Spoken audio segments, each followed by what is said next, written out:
Hello, family. I'm Kevin. I'm an adult child. Hi, Kevin. I want to thank George, or maybe I should wait till after this is over, for asking me to do this very unique dual pitch. I want to thank all the out-of-towners who came to visit and some of my friends who came out to support me. So I'm very happy to be here. Real quick, my story. I grew up in Orange County. I was the second son or second child of my mother, my father's first child, till they got a divorce when I was about 11 or 12. After that, I only saw my father on weekends. He left to be with another woman, and this woman was actually a member of our family. So it was kind of unique. I'd often said that if it was an airline stewardess or his secretary or a cocktail waitress or something, it would have been maybe a different situation. But this was someone who I grew up with and who I knew intimately. So for him to run away with another woman, I already at a very early age had a resentment against her. Not only was she my evil stepmother, but she was also the other woman who my dad left my mom for. So my mom went to school and became a nurse and left me pretty much to my own devices. By 13, I was cooking my own meals, cleaning the house on my own, doing my own laundry, and very early learned to become self-sufficient. I never saw either one of them drunk, maybe occasionally at holidays or parties at Christmas or whatever. So I don't know that there was a lot of alcoholism or addiction early on in my childhood or in their bringing me up, but it became apparent much later on, especially with my mom. My mom was born and raised in Germany before and during the war, so she had an abusive mother, a verbally abusive mother, and kind of a rough upbringing. So I think I cut her a lot of slack because I used to say, well, there was a war going on. She married her first husband, had my sister over in Germany, and then came to the United States, became a United States citizen. My father was born and raised in a Mormon family in Idaho, and he ran away pretty early on, and then he got drafted into the Army and went to Korea just as the war was ending, spent some time over there, and came back, went to work for a couple of different companies, and that's where he met my mom. I always got the feeling that I was wanted, that I was loved, that I was a special child. I was the youngest of all of the cousins in my family. Again, I had sort of a unique situation in that the Mormons tend to congregate, so my aunts and uncle and cousins lived across the street. My other aunts and cousins lived 3 doors down. My other aunts and cousins lived 4 doors there, and my grandparents were, like 6 blocks away. So we were all very close. I grew up with a lot of family around me. But I was, like I said, sort of the golden child. I was the youngest of all of them, and there were great expectations. I was going to become a doctor or a lawyer or a CEO or a president or I don't know what. But there was a lot of pressure because I was, the youngest. And I had such a bright future, plenty of potential, which I immediately wasted. Very, very early on, and this is where we'll get into the relationships part, I've always set myself up for abandonment, and I'm so grateful to this program. There's so much in here that I identify with because probably about second grade, there was a girl who was completely infatuated with me. She would send me love letters in the mail, scented with perfume, and she'd write, song lyrics on it. And this is like second grade, and I didn't want to have anything to do with her because I was lusting after the only Hawaiian girl that was in our school. I thought she was gorgeous. She had dark skin, long black silky hair. She was Hawaiian, and she didn't even know I existed.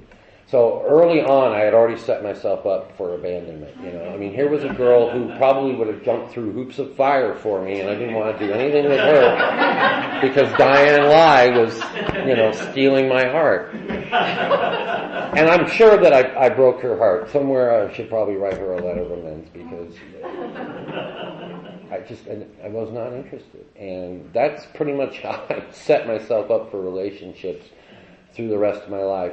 In high school, people started pairing up and having steady boyfriend-girlfriend relationships, and I did not. I just did not have a girlfriend in high school.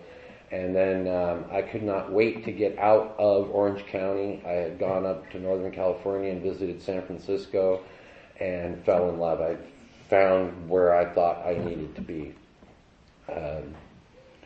And I thought, well, it's college, and there's a lot of drinking going on, and I'd gotten involved with this outdoor theater group that some of you may have heard my story before. I joined up with the Renaissance Fair people, and there was lots of drugs and lots of sex, and I thought, man, if I can't get laid here, there's something wrong with me. So I hung out there for a long, long time. I was with those people. I originally started down here in Agoura, at the original Renaissance Fair, and then I moved up north where they had sort of their winter quarters, kind of like a circus, that's where we overwintered. People would live on the property that the company owned, and I did that for a couple of years until I got settled. Again, I'm going to college, no real steady relationships, and this is kind of where my pattern, again, developed, where I would find a woman or a young lady that I was interested in, and I would just work them. I'd just wear them down. I'd just chip away at them until finally, either out of pity or just exhaustion, they would say, all right, let's do it. And then I would completely lose interest. That was the thing that, until I came here, or until I got in recovery, that I just didn't realize was the pattern that I'd had. And again, for those of you who don't know me, the end of this next month, I'll have 2 years in this program, and I'll have 10 years sober in AA. So starting next month. And God bless you if you're here and you've come straight from here and found this on your own or through a friend and not through other 12-step recovery programs. I've told my co-sponsor, I don't think I could survive the work that is ahead of me without some sort of a safety net. I've worked the 12 steps in AA, and I'm really grateful for everything that I've done there.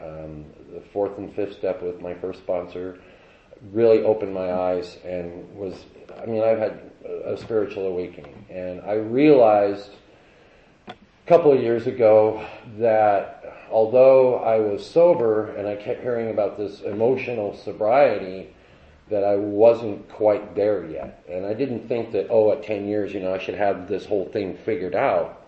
But I was still noticing there was a lot of behaviors, a lot of thinking and patterns to my life that hadn't improved any, even though I was coming up on, a couple of years. I'm going to have 10 years. So I was really beginning to question my motives and my intentions with recovery. I don't have the desire to drink anymore. I don't have the craving for alcohol. I don't need to escape into the bottle, which is what I'd done for so many years. I drank for 32 years, and a lot of it was to numb myself from the pain that I've caused others and that I felt that I had suffered at the hands of others, or with all these bad relationships, constantly setting myself up for abandonment and all of the issues that we talk about that have been handed to us. So I'll get to how I came in here.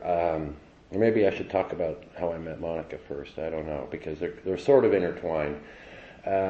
Again, real quick part of my story. I was living here in Santa Barbara. I was sober. I had been helping to run a sober house, and they had decided it was time for me to move on and make room for the next guy, which was reasonable, but I hadn't prepared myself, so I was really in a dead panic. Well, this is how God works in my life. My parents, out of nowhere, showed up, and of course, being the person that I am, I catastrophize from one end to the other. It's like, okay, they're either going to cut me off and say, look, we can't support you anymore, You're going to have to pay your own rent and make your own way. We're done with this. We're really glad you're sober, but no more.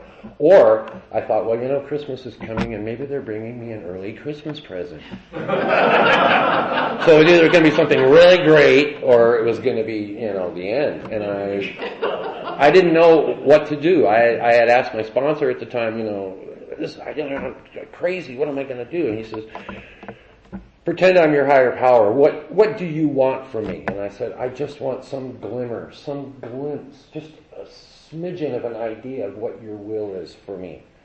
And he said, well, you're going to find out.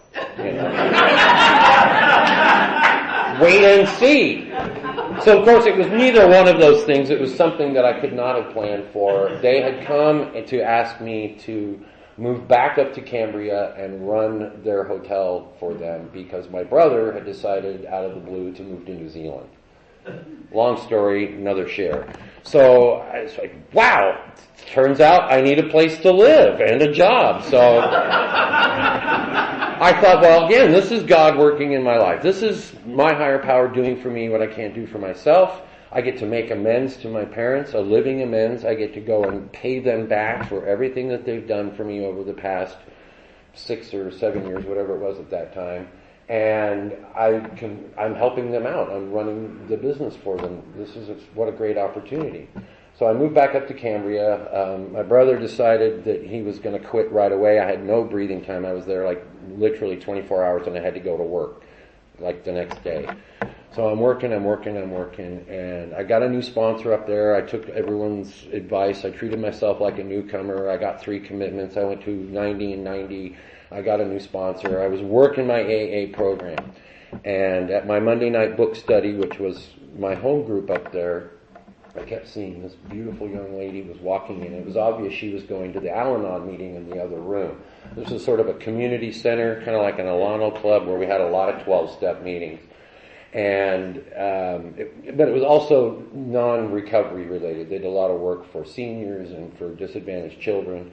So I finally got up the courage one night because she was wearing some really tight jeans and a nice sweater to ask my sponsor, who is that? I keep seeing her in here. And he says, oh, that's Monica. Now you should know my sponsor for the previous 4 or 5 months have been trying to get me to join the board of this community center. So we need some new fresh blood. It'd be great. You're enthusiastic. We need some help. We need a young guy that can help us move chairs and tables and get all this stuff organized. You're on fire, man. I want you to join the board. And I'm like, I'm running the motel. I don't have time. He's like, it's 1 meeting a month, really. We have a few events. It's not going to take a lot of your time, but I really want you to join the board. And I said, I don't think I'm ready. I got to get settled here, blah, blah, blah. And he says, Monica's on the board. All right. Says, we got a big New Year's Eve event coming up that we're planning. We want to have a big sober New Year's Eve, and we need some help. And Monica's agreed to help, organize this. And I really think you ought to join the board. All right, I'll join. I think actually previous to that, I'd seen Monica in the parking lot with her dog, our dog child Max. Some of you may know Max. And I went out and I did my usual, hi, I'm Kevin, what's your name? I see you in here a lot, cute dog. And she had her sunglasses on, and no, I gotta go, and she's woken Max. And I thought, same old story, they don't want anything to do with me. I don't know what's wrong with me, and it's my looks, it's my personality, I don't know what it is. But she later admitted that it wasn't me. She just was in a bad headspace and she just wasn't ready. So I was like, hey, I totally get it. But so we started working together, and that's how we met, and that's how we got to know each other.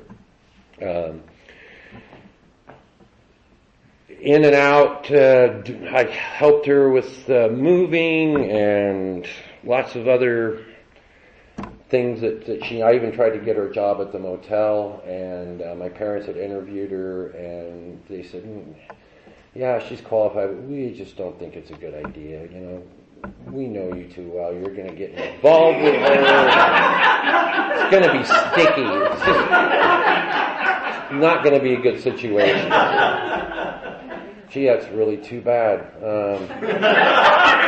Well, at least we're on the board together. So. Long story short, we fell in love. I mean, we were seeing each other a lot, and on Valentine's Day there was a flower vendor out front of the motel. He used to sell roses. We let him use some space, and they always gave us extra bouquets of flowers, so I brought her a bouquet of yellow roses on Valentine's Day at this place she was staying at, and I think that was kind of like our first date, really. I made another inroads. I made another try at it, and it seemed to go a lot better that time. So fast forward to us being married. We decided to get married, and we were living together at the motel, and I wanted to be clear with her about my past. So I tried to be as open and as honest as I could with her and tell her about my past relationships, the women that I'd been, what my pattern was, and the fact that I'd been in recovery and how long it had been, and that I was sober, and that I was working on trying to be a better person and live by the principles of the program, the AA program. And she took it all in, and then, she shared a lot of things with me. And over the course, before we got married, getting to know each other, I saw that there was someone who I could finally open up with and wasn't judging me, and that I could accept her for her flaws and she could accept me with my flaws. That we were two sort of broken people, not trying to fix each other, but working on ourselves, and that being in a loving relationship would help to nurture that we would have the support of the other person, but not necessarily be codependent on the other person. The only other serious relationship I'd ever been in was with a woman for about 9 years, and it was great for the first couple of years. I mean, we were really in love and we were infatuated with each other, but it very soon came clear to me, and that was the first time I'd ever heard the term codependent, that we were just becoming enmeshed totally, financially, emotionally. My definition of a codependent is not that I feel responsible for your feelings, but that you are responsible for my feelings. In other words, I need you to validate me. Without you, I'm nothing. I need you to love me so I know I'm lovable, or worthy, or have some level of esteem, that, oh, you want to be with me, so that must mean I have some value. So to me, that's what codependence is. And that's what it was. It was back and forth between the two of us, and we were both in our addictions, and it was just a mess. And it went on for way, way too long. And after we had ended it, I found out later that she was cheating on me, so that became a real issue too. I've never been cheated on, and I'm as loyal as a dog. I've never cheated on any woman that I've ever been with, even if it was for 2 weeks. I mean, it was like, she's my girlfriend, or this is the gal I'm with for right now. I mean, I worked for 6 months to get to this point. So. Certainly not going to give it away, right? Or endanger it. But that was my usual pattern. And there were 2 other women that I was involved with, not for very long, but they would tell me right up front, we can go out, we can date, or you can be my boyfriend, but I'm really waiting till this guy breaks up with his girlfriend because I really want him. And I'd be like, that's okay. So right out from the start and up front, I knew that this person was going to abandon me, and I just accepted it. It was okay, as long as I'm getting what I want. It's the selfishness of the alcoholic. It's the self-centeredness. As long as I'm getting my needs met, then I don't care about what's happening down the road. I don't care about what's going to happen to you or your emotions or your feelings. As long as I'm getting what I want, that's what matters. And that is, again, I didn't even realize that until I had done a 4th and a 5th step, and I, came in here. So how did I come in here?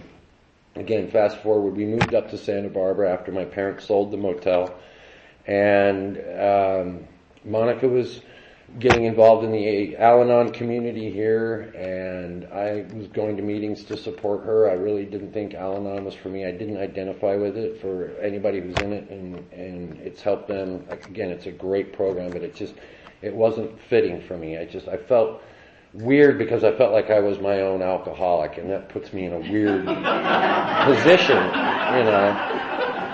Yes, somebody's drinking problem is affecting my life. She went to the Friday night, it was this one, I think. It was the Saturday night speaker meeting. Anyway, it doesn't matter. I heard the laundry list, and then I read it, and I immediately identified with every one of the traits. I said, I have every one of these. This is where my problem is. This is why my behavior is the way it is. I'm reacting. You know, I get guilt feelings when I stand up for myself. I have a fear of authority, and I can put anyone in a position of authority. They don't have to be the judge or the cop or my boss. I would put women in a position of authority because they had something I wanted. So they have power over me. Anyone who has power over me or control over my life is in a position of authority, and that frightens me. And that has a lot to do with my relationship and how this is helping me. One of the things I still struggle with, and I think a lot of us do, is the vulnerability. To be in a position where you're vulnerable, where your weaknesses, your soft spots, your sore spots are exposed, and somebody can poke them. When you get close to people, they know those buttons, and they push them either intentionally or unintentionally. So that puts you in a position of vulnerability. And that's why I need control. That's why I'm constantly seeking to be in control, because then I'm not vulnerable. I'm either putting up some kind of barrier, or it's like, no, I'm in charge. You're not going to manipulate me. So those are the things that I struggle with. In a marriage, well, I tell you, if you want to learn about your character defects, sponsor people or get married, because that's where you learn where your own character defects are. And it's not easy to have somebody point those out to you, either, you know, like right in your face, like, I think you're having control issues, or seeing how when you're working with someone that you know, you're being manipulative, or you're being passive aggressive, or whatever it is. So this program has taught me so much about myself, and now doing the work with my co-sponsor, I'm just now starting to dig in and do some of the work in the fourth step. A lot of the past is coming up.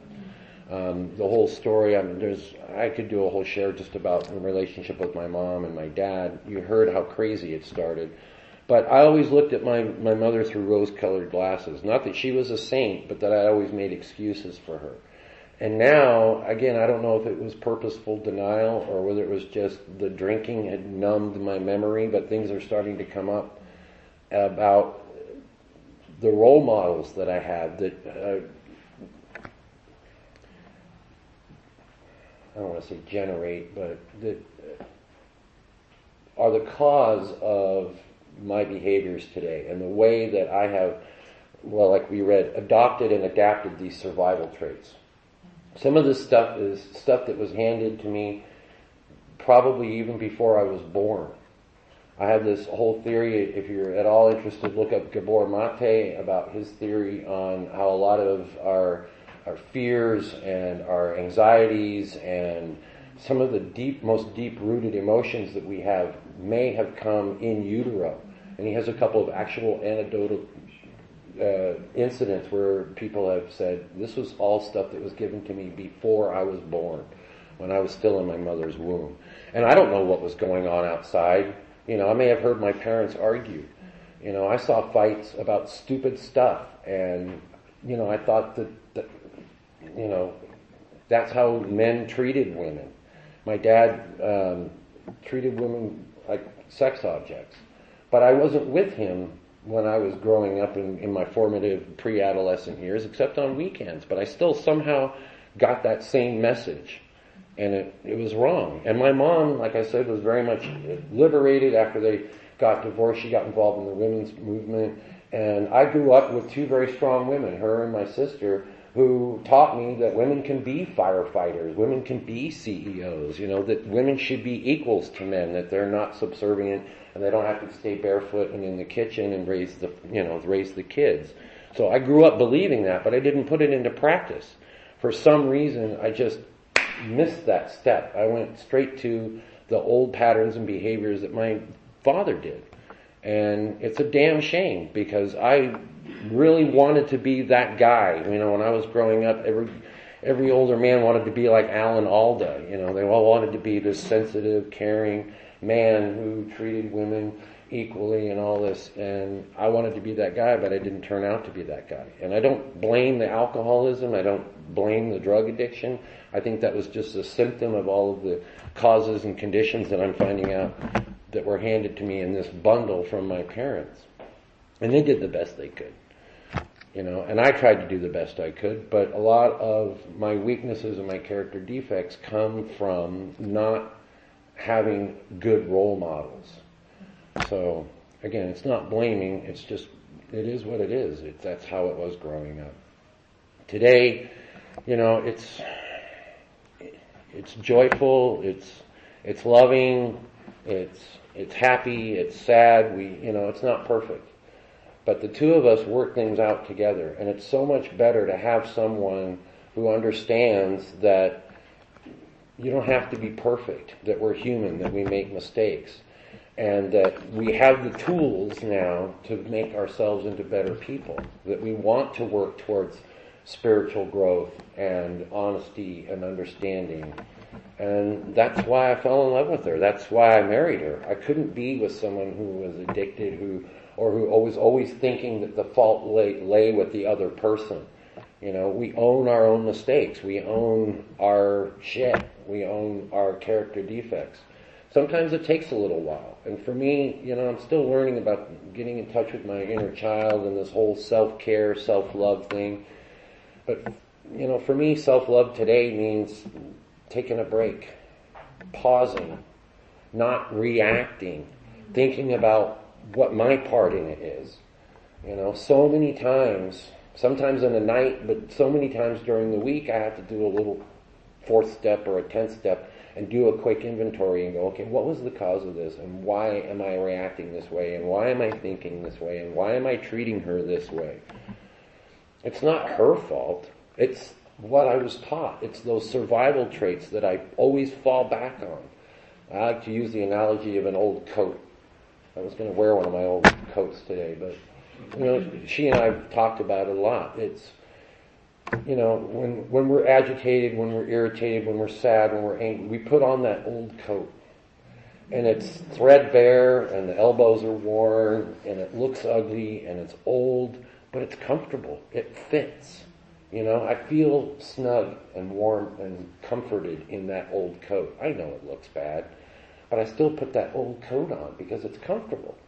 I could put on the new coat that's shiny and new and maybe a little itchy and it isn't comfortable and it doesn't quite fit right yet, but I got to break that one in. So that's what I'm doing, is I'm trying to break in the new Kevin. I'm trying to break in these new behaviors and new patterns of acting that I never have used before. And I have to, because I'm involved with another person. This other person has needs and wants and desires and ambitions of her own. It's not all about me anymore. I have to include her in my plans. And that's what we do now. We work together. And when things are really working, we work together towards a common goal. And we talk about things and we're honest about our feelings. It's still really, really difficult for me to express how I'm really feeling.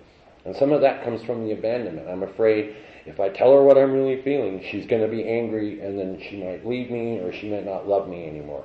I go back to that old self-abandonment, and abandoning myself in my true emotions. And it's hard.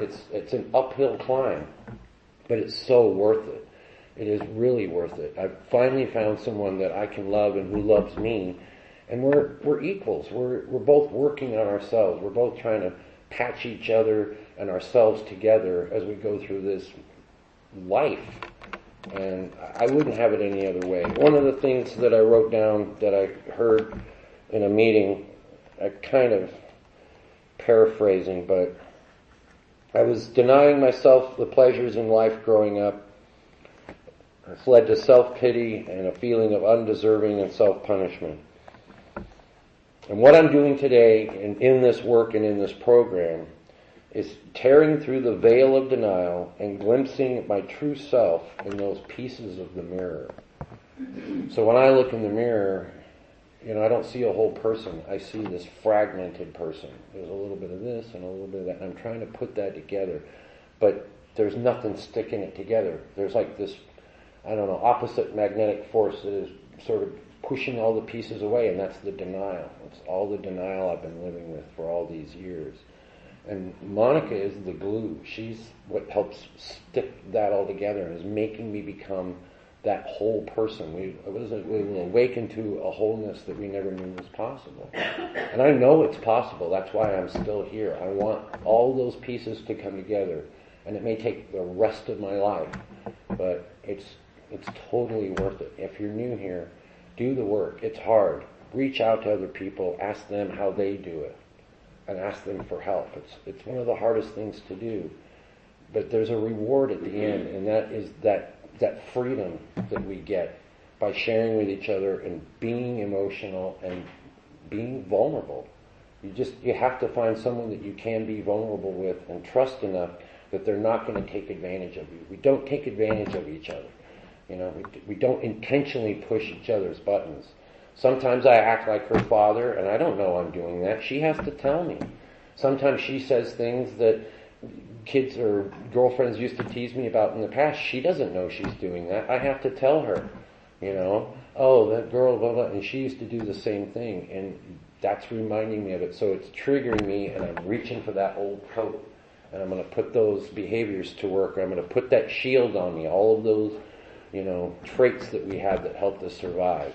And in the end, I hope that I can break through and start wearing that new coat, even though it's not comfortable yet, but it's a new coat, it's a new life. And I'm really grateful for all of you to help me develop that new life here today. Thanks.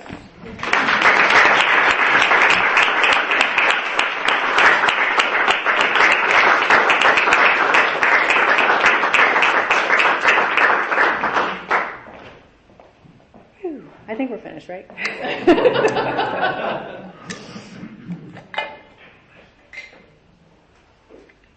Well, welcome to everyone. I was getting really nervous because Wednesday Kevin was telling me about all the people at the Wednesday meeting. He felt like a celebrity. And then he heard from his sponsor last night that it was put on Facebook, and I was like, oh, gosh. And ever since, and I go through this, I'm so excited to speak and share my story because I've made so much progress, and I feel like such a different person than where the beginning of my life started. And when Georgie asked me maybe a month and a half ago, I was like, yes. And then what's gone on the past month and a half, and I've been sharing with Kevin, is I've been having these nightmares about ex-boyfriends. They're all just coming back to visit. But it's amazing because in my dreams, I have my program and I have my tools, and I can see them for who they are and accept them, and I can just walk away. And then Kevin is always in the background. It's like he's the person that I'm supposed to end up with, and I did.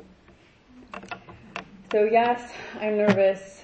And if you're here tonight to learn about relationships, I just want to share something. I know absolutely nothing. My brother, I remembered as I was preparing, when I was in college, I invited he and some family members. I was receiving an award. And he paid me a really nice compliment. Part of it I took as a compliment. The other part, I just kind of said something inside my head. I didn't know what to do with it.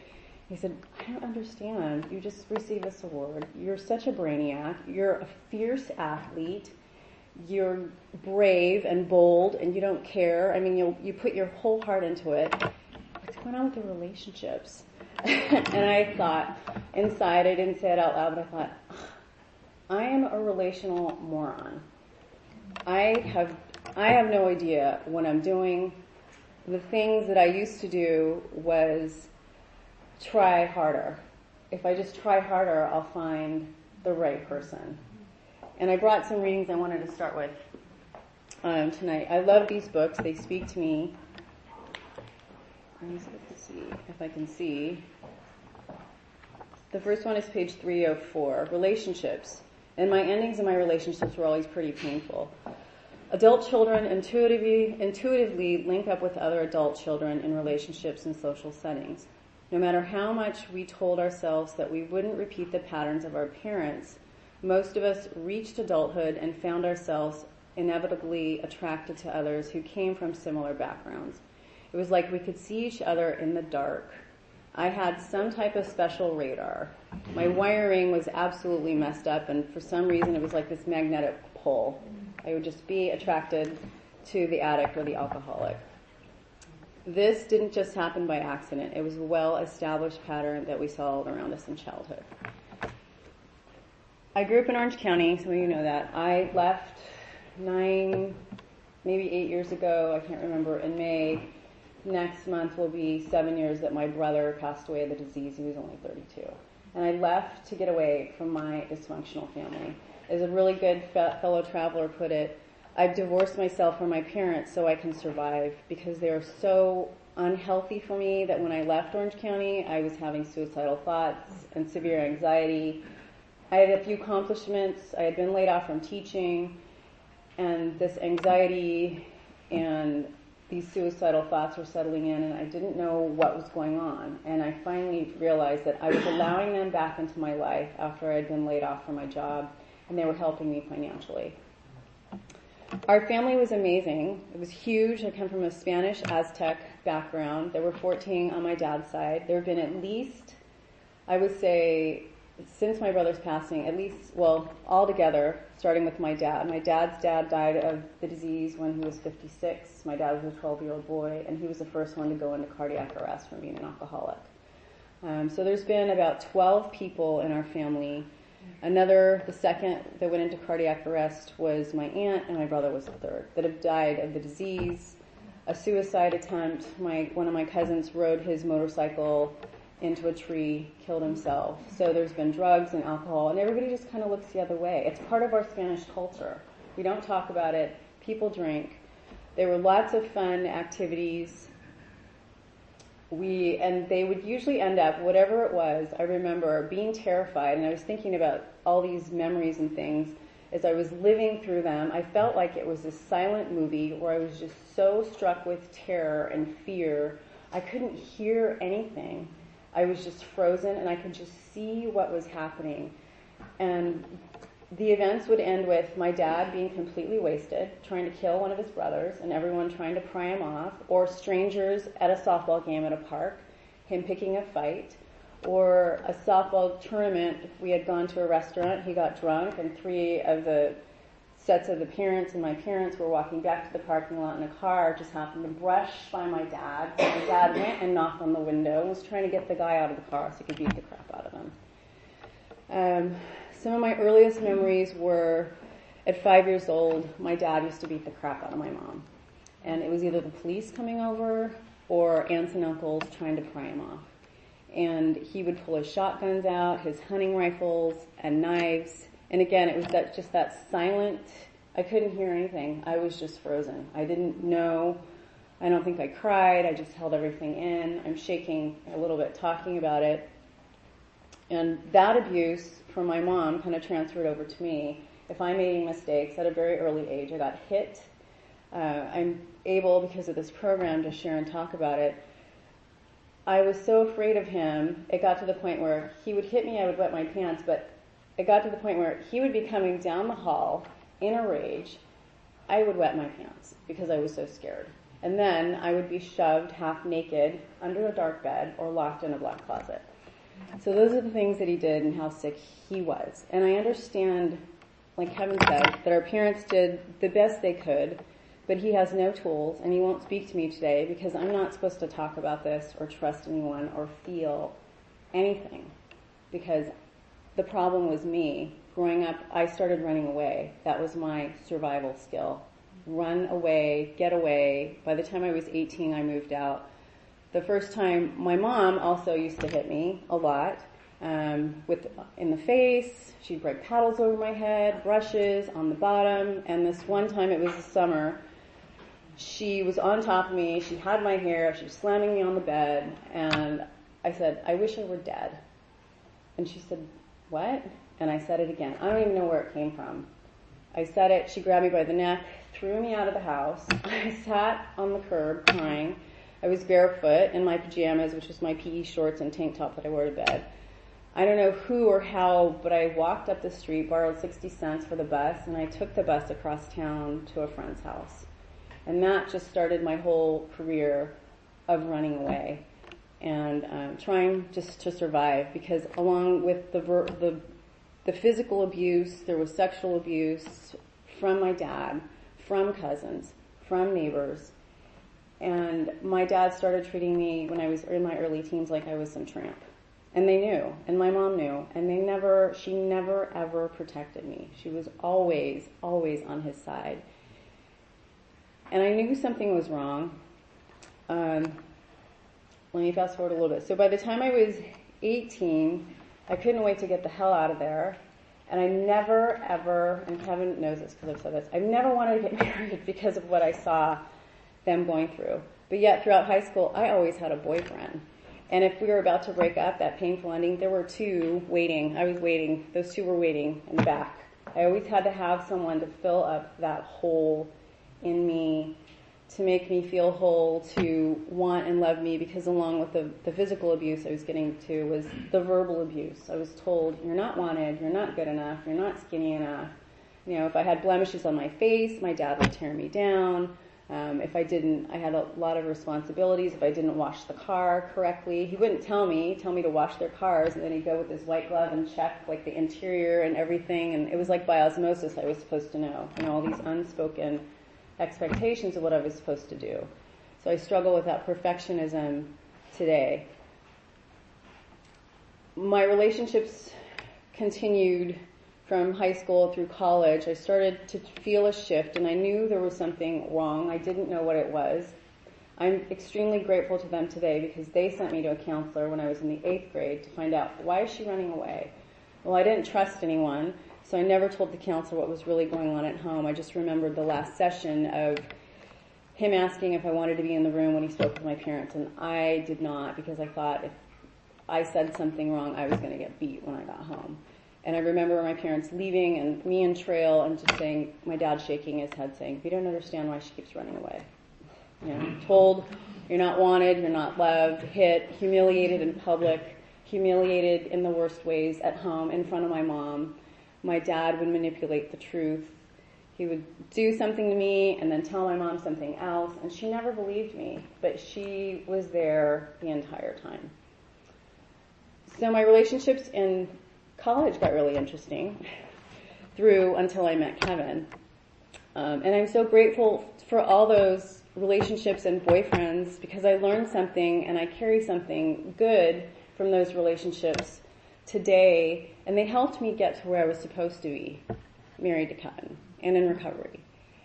And even though none of them worked out, as I started to prepare for this share, I remembered still feeling that hole, even though I was in a relationship, even though they would say that they loved me, but yet the abuse in different ways was repeated, and knowing at my core that I couldn't stay with this person because they were involved in their addiction, and it wasn't going to work, and they were eventually going to leave me. That was the other big thing, was growing up, my dad would take off, and every Friday, I was only 5, my mom would put me in the back of their VW Bug and go from bar to bar looking for him by his job. But the first relationship, let's see, as I started to think, I was like, wow, and I shared this with Kevin because I can't remember if I shared it before, but I have had 3 restraining orders against 3 different men. And the first one was not someone that I was dating. He wanted to date me, and I refused. We played in this soccer class together, and he just, I saw how his friends took advantage of him, and I just didn't want to date him. And I remember he told me to my face in front of my girlfriend, I'm going to rape you. Because isn't that the way women like to be spoken to? And that didn't happen, but he did sexually assault me, and I did get a restraining order. And then a few years later, I met my first fiance. That was a wonderful relationship. I learned a lot from him. I'm so grateful because he trained me in how to lift weights. He wanted to be a pro baseball player. We were really young in college. And I went with him for 1.5 years straight, and he trained me, and I played soccer. And I think it changed after we got engaged. He was late. He had taken money from me. He didn't have any drug or alcohol addictions, but he had a porn addiction that I found out about early on. And I thought, oh, well, I'll be here and be your friend and be by your side and get some help. I didn't know anything about pornography at all. Well, it got worse and worse and worse, and I was absolutely sick to my stomach. I could see how neurotic I was, and I don't know, I remember one night having to rush to the restroom every time to go to the bathroom because I was just so sick to my stomach, like full of this anxiety, because he was out somewhere. I didn't know till the very end, after the 8 years of the relationship, that he was cheating the whole time that we were together. It's like, wow. But yet he was stalking me the last 3 years after I had called off our engagement. And he started to get a little physical. I remember towards the end, within that 3-year time frame when we were separate, he switched colleges. He had already had his school paid for by his parents at UC Irvine, so he came to the university that I was at, failed out of that. We had broken up. We were arguing on the phone one night. He drove all the way from his house to mine in 20 minutes and was banging on the door to get in, and I was terrified, and I called the police. And he left by the time they got there. When I got outside, it looked like an animal had shredded the screen on my window. And I just was so sick to my stomach, and the officers just give me this little pamphlet, you need to get a restraining order. I didn't do it. I thought, oh, he'll leave me alone.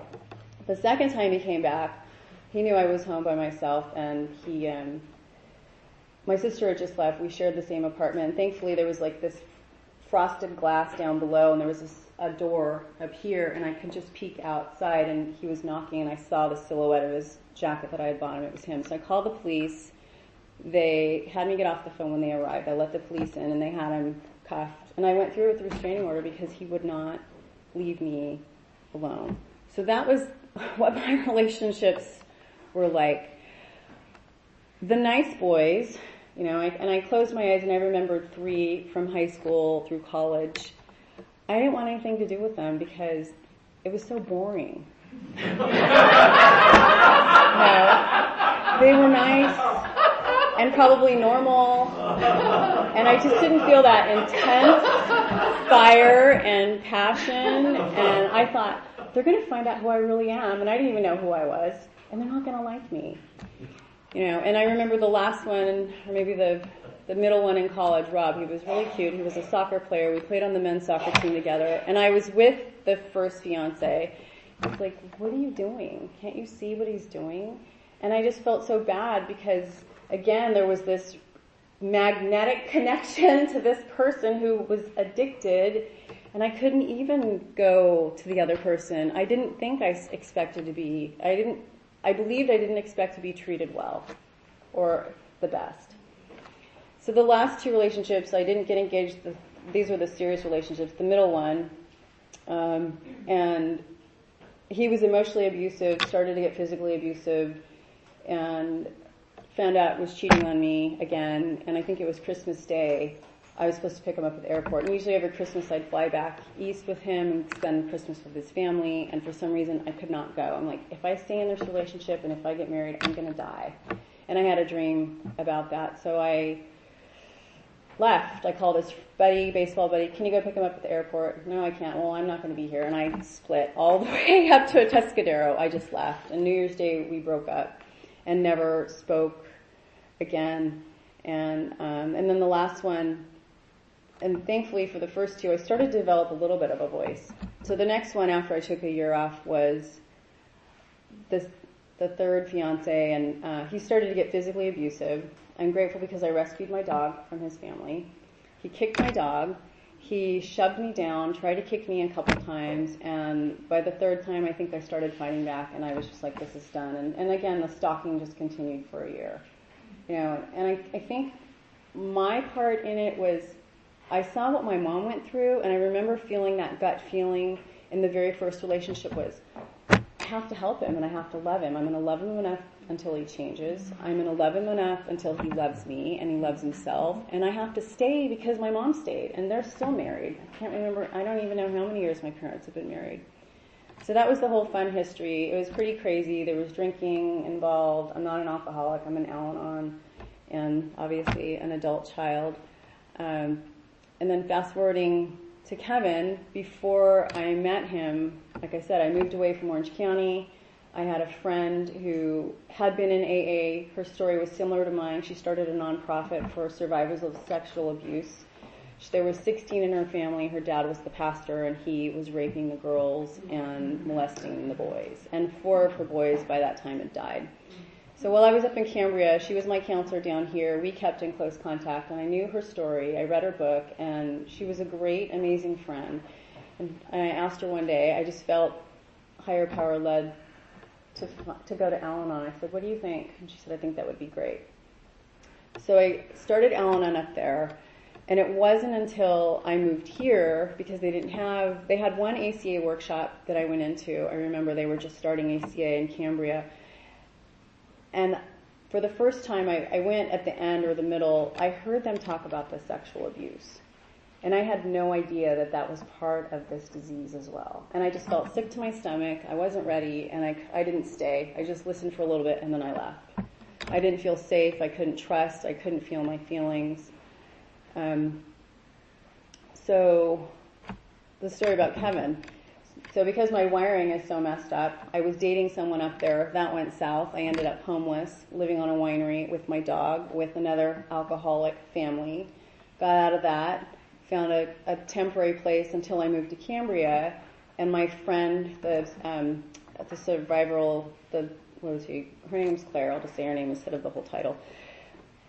I said, all right, I'm going to make a commitment to you, and I want you to hold me accountable. I don't know what my problem is. Something's wrong. I can't get these stupid relationships right. I'm not going to date anybody for a year, and that's it. And I went to work. I started working for a nonprofit. I found a new super cute place to live. It was hidden. You could not find me. And my dog. And the lady that I rented from was amazing. We hit it off. We spent 3 hours together. She had rescue dogs, and she was like, we'll take care of your dog. So it was great. So I worked for this nonprofit, and that's all I did was focus on working and helping people, whatever hour of the night they called, just so I didn't have to feel anything, and I'd stay home by myself. And then the second year started to roll around, and something inside me, I felt, probably higher power was saying, time to date, and I was like, oh no, I'm not ready.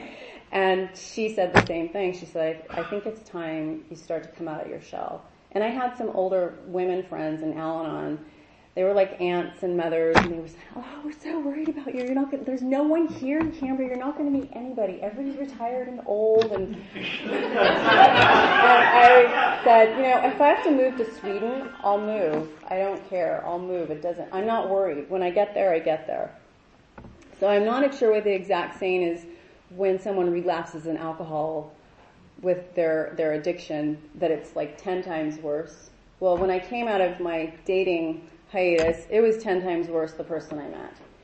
He was a complete mess. He was an alcoholic, addicted to prescription medicine. But because I had a little bit of program, my gut was going off, and I could tell something wasn't right. So that was pretty short-lived.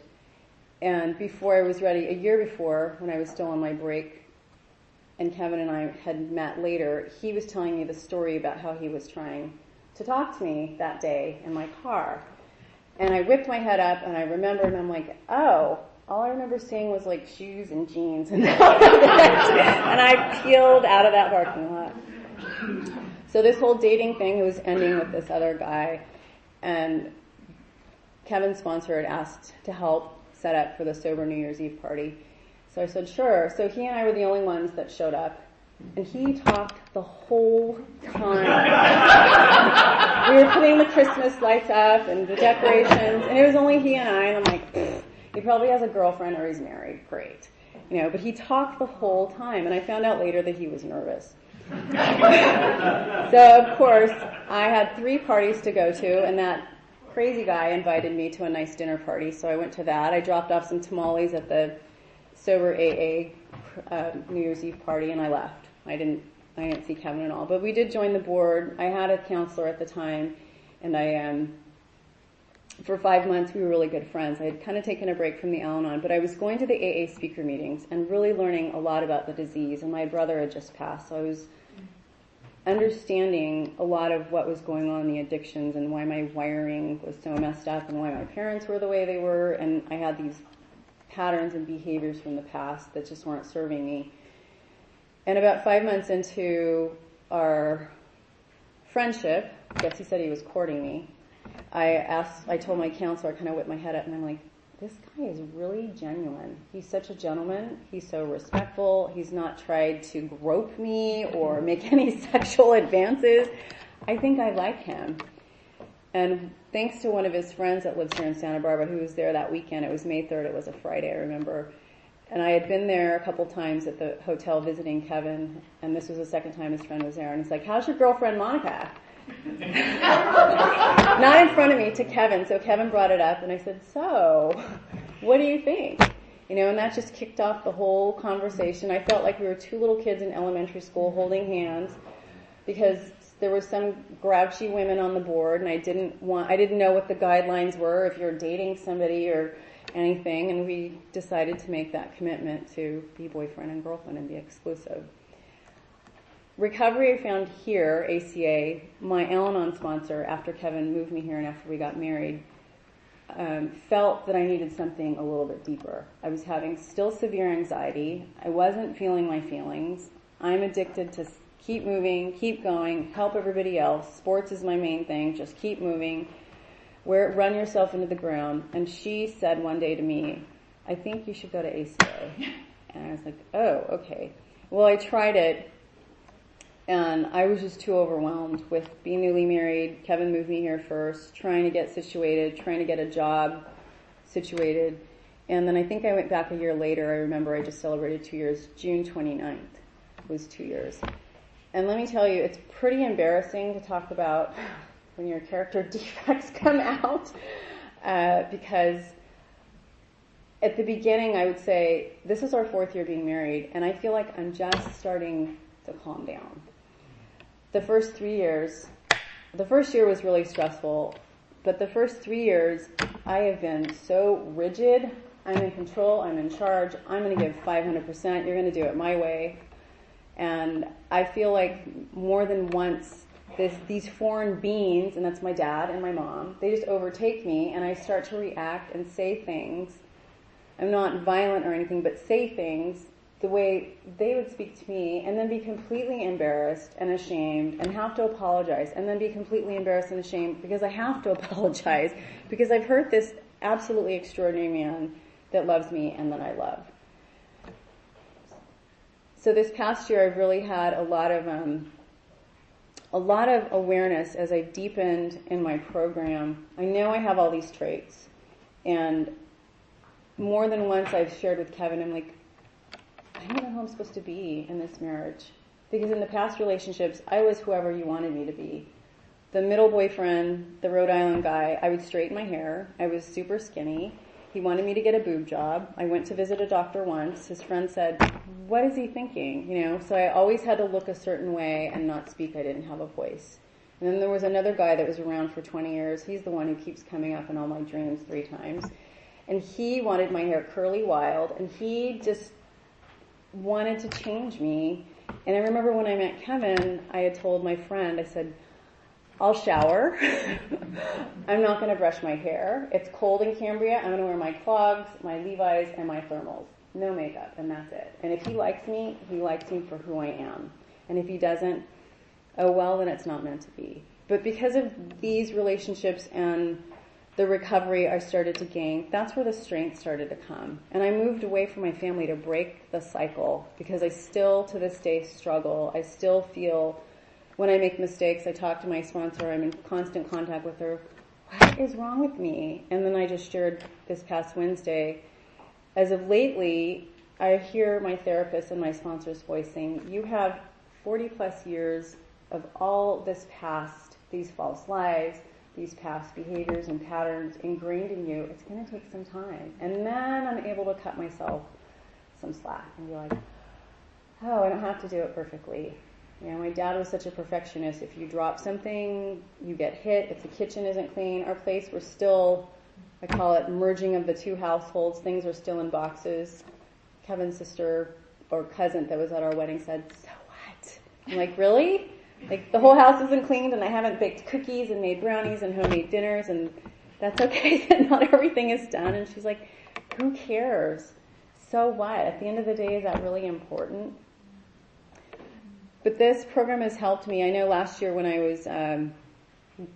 I spoke, I was having severe anxiety around that, and I didn't know before and after. Someone had recommended a supplement that I was on for a little bit. Why? And it was because I discovered that, well, I never lived with a guy full time. I just refused to go there, and Kevin's the first, so around a certain hour of the day, 2:30 or 3, I would get this anxiety, and I remembered that when my dad would come home at that time, I would be in trouble and I would get hit. So some of the tools I still have to use are my ACA sponsor. Can you go to the beach? Can you walk the dog? So sometimes I still have to leave, but it's lessened a lot. I pick up the phone. I call my sponsor. I talk to other fellow travelers. Someone gave me this profound advice a couple months ago. I was going through something. Again, not knowing who I'm supposed to be. She said, what does Monica want? I was like, oh, am I allowed to go there and do that? I'm like, wow. So sometimes I ask myself, what do I want? And letting go of my people-pleasing skills with Kevin and letting him figure out his own journey and what he wants, because a lot of times if I go shopping or try to make a dinner or want to do something, his idea is completely different than what I think is going to make him happy. So I stop myself and ask myself, what is it that I want? I'll wrap up with these last two if I can see the book. Let's see. So relationships, I'm learning. We remember we can talk, trust, and feel instead of control, isolate and fume. Relationships can be different in recovery. Through ACA, we realize our survival traits no longer serve us. When we consider emotional intimacy, when we feel scared and at risk for hurt. However, if we risk sharing ourselves with another, we become capable of having a true relationship. And it's because of this program, now I'm able to identify, okay, I haven't done all those things. I don't need to beat myself up. I haven't painted the house and mowed the lawn and whatever. And just Wednesday, I was feeling so overwhelmed with my giant 500-item to-do list. I was able to cry and tell Kevin, I feel absolutely overwhelmed. And he said, it's okay if the only thing you did today was take the dogs all the way to the vet and sit in traffic. And I just felt this relief and release of allowing myself to just do, I did a few more things that day, but just to be able to do that and then talk to my sponsor and share it with her, that a lot of times I wake up in the morning and I feel completely overwhelmed. Last one. That was the last one. And this is where I am today. Kevin gave me permission to read what he wrote. I'll read the first printed part in the card. It says, look back on where you've been. Look forward to where you will go. Look around at where you are and celebrate being exactly where you're meant to be at this very moment. This is for my birthday. On the day that you were born, the angels got together and decided to create a dream come true. My love, I know that no card and gift could ever be enough to show how excited, thrilled, blessed, and lucky I am to have you as my wife. But I hope these small things will be enough to express my love for you, that I am so happy to be your husband and give you all the happiness you deserve. You bring me joy, and my wish is that we spend the rest of our lives together, becoming closer and better partners with each passing year. I am so grateful you were born and that Providence brought us together. You are my angel, and I thank God every day that you chose me to be a part of your life. I love you with all my heart, soul, and being. So I read these cards and I have them up just as a reminder when I think I'm not doing good enough and I can still hear my dad's voice, that this is where I am today, and I need to stop and pause and celebrate. Last one. I love these books. So much great stuff in here. Let's see. So I'm learning recovery takes patience and persistence. I am naturally impatient. An important part of successful recovery is learning to accurately name the components of my inner life as they come up for me, including my various feelings, and learning to tolerate emotional pain without trying to medicate it away. So my sponsor holds me accountable. I'm not allowed to take 5,000 more service commitments. I thought I talk to him. And my husband as well. If I get the itch, I told him you have permission to sit on me, but I've been doing really well. I have a meditation practice every morning, and on the days that I'm feeling overwhelmed or tired, it goes into 30 or 40, and I break it up. It's like 10 minutes, like guided. It's amazing. What is the other thing? And then there's a favorite author, I'll end with this, said once, and her background was pretty similar to mine. She said, I may have had a lousy beginning, but I am certainly going to have a strong finish. And this is the year that I'm reclaiming my life. Thank you, family.